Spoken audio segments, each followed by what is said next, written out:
آج میں آپ سب کو نماز میں تسبیح کی برکت کے بارے میں ایک دلچسپ قصہ سنوں گی۔ اس کے لیے آپ کو میرے ساتھ ویڈیو کے آخر تک جڑے رہنا ہوگا۔ رات کا وقت تھا، آسمان پر چاندنی بکھری ہوئی تھی اور مسجد کے میناروں سے اذان کی آواز گونج رہی تھی۔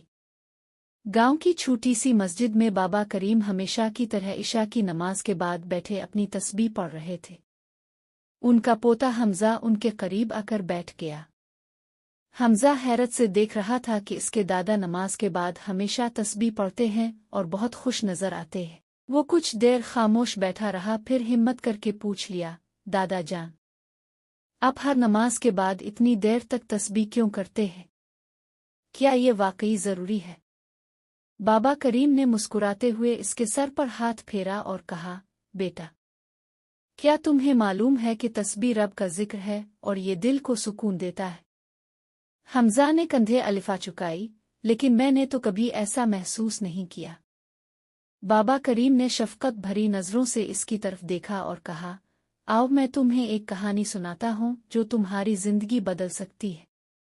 کئی سال پہلے ایک شخص تھا جس کا نام زبیر تھا۔ وہ ایک کامیاب تاجر تھا، مگر ہمیشہ بے چینی اور پریشانی میں رہتا تھا۔ ہر وقت اسے لگتا کہ کچھ کھو رہا ہے، حالانکہ اس کے پاس دنیا کی ہر نعمت تھی۔ ایک دن وہ ایک بزرگ عالم دین کے پاس گیا اور اپنی بے چینی کے بارے میں بتایا۔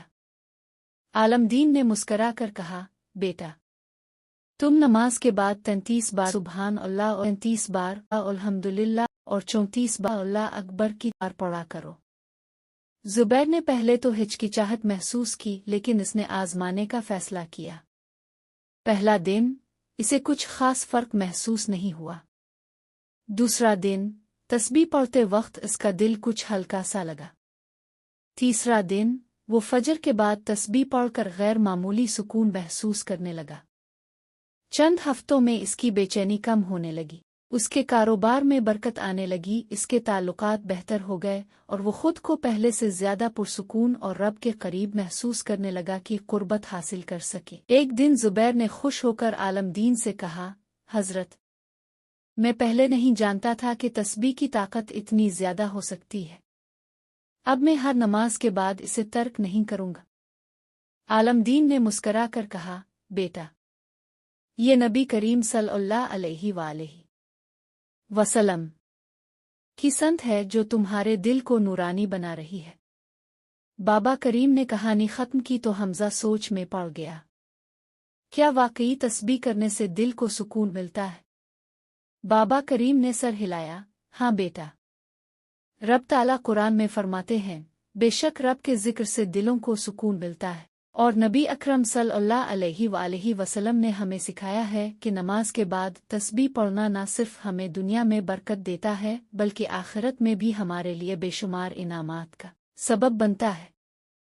حمزہ نے سر ہلا کر کہا، تو کیا میں بھی ہر نماز کے بعد تسبیح پڑھوں تو میرا دل بھی خوش ہو جائے گا؟ بابا کریم مسکرا کر بولے، بالکل بیٹا، رب کا ذکر کرنے والا ہمیشہ کامیاب رہتا ہے۔ تم بھی آج سے تسبیح پڑھنا شروع کرو اور پھر دیکھو تمہاری زندگی کیسے بدلتی ہے۔ حمزہ نے وعدہ کیا کہ وہ آج سے ہر نماز کے بعد تسبیح ضرور کرے گا۔ چند دن بعد اس کے چہرے پر پہلے سے زیادہ سکون اور خوشی نظر آنے لگی۔ اب وہ خود بھی ہر نماز کے بعد بیٹھ کر سبحان اللہ الحمدللہ اللہ اکبر کی تسبیح کیا کرتا تھا۔ یہ کہانی ہمیں سکھاتی ہے کہ نماز کے بعد تسبیح کرنا ایک طاقتور عمل ہے جو ہمارے دل کو سکون دیتا ہے، بے چینی کو ختم کرتا ہے اور ہمیں رب کے قریب کرتا ہے۔ یہ عمل ہمارے لیے آخرت میں جنت کے باغات میں جگہ بنانے کا ذریعہ بھی بن سکتا ہے۔ ہمیں چاہیے کہ ہم اس سنت پر عمل کریں اور اپنے بچوں کو بھی اس کی عادت ڈالیں تاکہ وہ بھی دل کے سکون اور مزید دلچسپ سبق آموز اسلامی اور مزاحیہ کہانیوں کے لیے ہمارے چینل کو فالو کریں، لائک کریں، کمنٹ کریں، شیئر کریں اور بیل آئیکن کو دبانا نہ بھولیں۔